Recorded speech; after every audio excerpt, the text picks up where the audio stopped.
बिस्मिल्लाहिर्रहमानिर्रहीम। सामिईन व नाज़रीन, आज की वीडियो इंतहाई अहमियत की हामिल है, क्योंकि आज की वीडियो में सजदा साहब करने का प्रैक्टिकल तरीका आप अहबाब को बताने वाला हूं। सजदा साहब है क्या चीज? फरमाया कि सजदा साहब नाम है इस चीज का कि अगर कोई फर्द नमाज पढ़ रहा है और दौरान नमाज उससे कोई गलती हो गई और उस गलती की तलाफी मुमकिन है, ऐसी गलती हुई है, हर गलती पर सजदा साहब नहीं है, वो मैं आगे बताऊंगा इंशाल्लाह। और उस गलती की तलाफी सजदे के साथ मुमकिन है, जिसको सजदा साहब कहते हैं। अब सजदा साहब किन वजूहात की बिना पर होता है वो भी बताऊंगा, और इसके अलावा सजदा साहब करने का सही तरीका क्या है वो भी इंशाअल्लाह अज़्ज़ा वजल आज की इस वीडियो में बताऊंगा। तवज्जो के साथ इस वीडियो को लास्ट तक लाजमी समाअत फरमाइए। सामीन दी वकार, सजदा साहब नमाजी आदमी पर उस वक्त वाजिब होता है जब नमाज पढ़ते हुए किसी भी आदमी ने, चाहे वो मर्द हो चाहे वो औरत हो, उसने किसी वाजिब को तर्क कर दिया है। तो इस सूरत में उसके ऊपर सजदा साहब करना वाजिब है। अगर वो सजदा साहब नहीं करता या नहीं करती तो इस सूरत में उसकी नमाज नहीं हुई। उसके लिए जरूरी है कि वो नमाज को लौटाए, अज़्ज़र नौ दोबारा से नमाज पढ़े। और इसलिए आपके इल्म में नमाज के फराइज और वाजिबात का होना भी जरूरी है। अगर आप नमाज के फराइज और वाजिबात पर वीडियो चाहते हैं तो कमेंट बॉक्स में जरूर बताइएगा। इंशाअल्लाह अज़्ज़ वजल जरूर भी जरूर और जल्द अज जल्द जो है वो इस टॉपिक पर भी एक वीडियो रिकॉर्ड की जाएगी। बहरहाल, अगर किसी फर्द ने वाजिब को तर्क कर दिया, मिसाल के तौर पर 4 रकत वाली नमाज है, 2 रकत के बाद बैठना है, जिसको अत्तहियात में बैठना और कादा उला कहते हैं। कोई नमाज पढ़ने वाला आदमी 2 रकत के बाद नहीं बैठा, तीसरी रकत के लिए खड़ा हो गया। अब इस सूरत में इसके ऊपर वाजिब है कि वो लास्ट में क्या करे, सजदा साहब करे, क्योंकि 2 रकत में बाद बैठना ये वाजिब था, इसने एक वाजिब को तर्क कर दिया।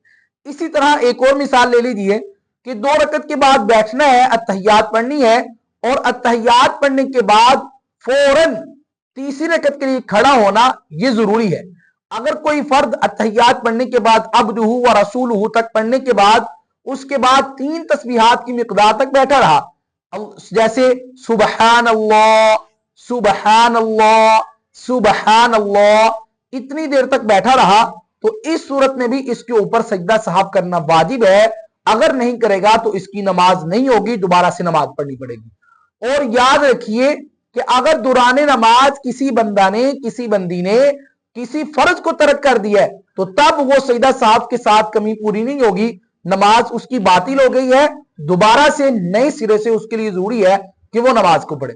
और इसके अलावा अगर किसी फर्द ने दौरान नमाज किसी सुन्नत को छोड़ दिया या किसी मुस्तहब को छोड़ दिया, तो सुन्नत को छोड़ने की वजह से, मुस्तहब को छोड़ने की वजह से उस पर सजदा साहब वाजिब नहीं होता। मिसाल के तौर पर अगर किसी ने सना नहीं पढ़ी तो उस पर सजदा साहब नहीं है। अगर किसी ने सूरत फातिहा से पहले सना के बाद ताबू तस्मीया नहीं पढ़ा, सुन्नत है, उस पर सजदा साहब वाजिब नहीं है। और कोई सूरत पढ़ने से पहले बिस्मिल्लाह पढ़नी है, ये मुस्तहब अमल है, तो उसने बिस्मिल्लाह नहीं पढ़ी तो उस पर सजदा साहब वाजिब नहीं है।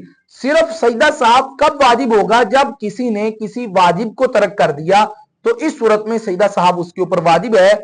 अगर फर्ज को तर्क किया तो नमाज खत्म, अगर वाजिब को तर्क किया तो सजदा साहब, अगर सुन्नत या मुस्तहब को तर्क किया है तो इसकी वजह से उसके ऊपर सजदा साहब वाजिब नहीं होगा। जैसे मिसाल के तौर पर तकबीरात इंतकाल किसी ने नहीं कही, रुकू में जाते हुए तकबीर नहीं कही, सजदे में जाते हुए तकबीर नहीं कही, और रुकू में रुकू की तस्बीह नहीं कही, सुब्हान रब्बियल अज़ीम नहीं कहा, सजदे की तस्बीह सुब्हान रब्बियल आला नहीं कहा, समी अल्लाहु लिमन हमिदा नहीं कहा, कोई एक चीज इसमें से रह गई है, तो इस सूरत में उसके ऊपर सजदा साहब वाजिब नहीं है।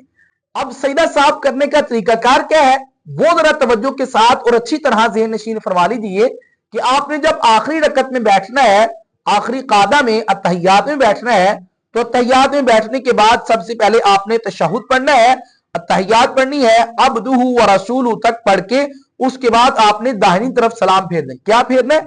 दाहिनी तरफ आपने सलाम फेर लेनी है, अस्सलामु अलैकुम व रहमतुल्लाह। उसके बाद आपने सजदा करना है, अल्लाहु अकबर सुबहान रब्बियल आला सुबहान रब्बियल आला सुबहान रब्बियल आला आप 3, 5, 7 जितनी दफा मर्जी पढ़े। फिर उसके बाद अल्लाह अकबर, 2 सजदे करने, एक नहीं कितने सजदे, 2 सजदे करने। फिर उसके बाद अल्लाह अकबर और सजदे, फिर उसी तरह तस्बीहात पढ़नी है और फिर उसके बाद अल्लाह अकबर कहने के बाद आपने अत्तहियात में बैठ जाना है।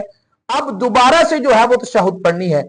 अत्तहियात पढ़ के फिर उसके बाद आपने दुरूद पाक पढ़ना है। फिर उसके बाद आपने दुआए मसूरा पढ़ सकते हैं, रब्बी जाअलनी मुकीमस सलाती व मिन ज़ुर्रियती, या इसी तरह कोई भी दुआ जो कुरान और हदीस साबित है आप वो पढ़ सकते हैं। मिसाल अल्लाहुम्मा अंतस सलाम व मिनकस सलाम तबारक या ज़ल जलाली वल इकराम, ये भी आप पढ़ सकते हैं। और पढ़ने के बाद फिर आप जो है वो पहले दाहिनी जानिब अस्सलामु अलैकुम व रहमतुल्लाह और फिर उसके बाद बाहिनी जानिब अस्सलामु अलैकुम व रहमतुल्लाह, तो आपका सजदा साहब हो गया। मुझे उम्मीद है कि आज की इस वीडियो के जरिए से आपके काफी सारे मसाइल हल हुए होंगे। अब आपसे रिक्वेस्ट है कि आप जो है वो कमेंट बॉक्स में अपनी राय दिए बगैर मत जाइएगा और बताते जाइएगा कि क्या नमाज के फराइज और वाजिबात पर नेक्स्ट वीडियो बनाई जाए या ना बनाई जाए। मिलते हैं नेक्स्ट वीडियो में, तब तक के लिए अस्सलामु अलैकुम व रहमतुल्लाहि व बरकातुहू।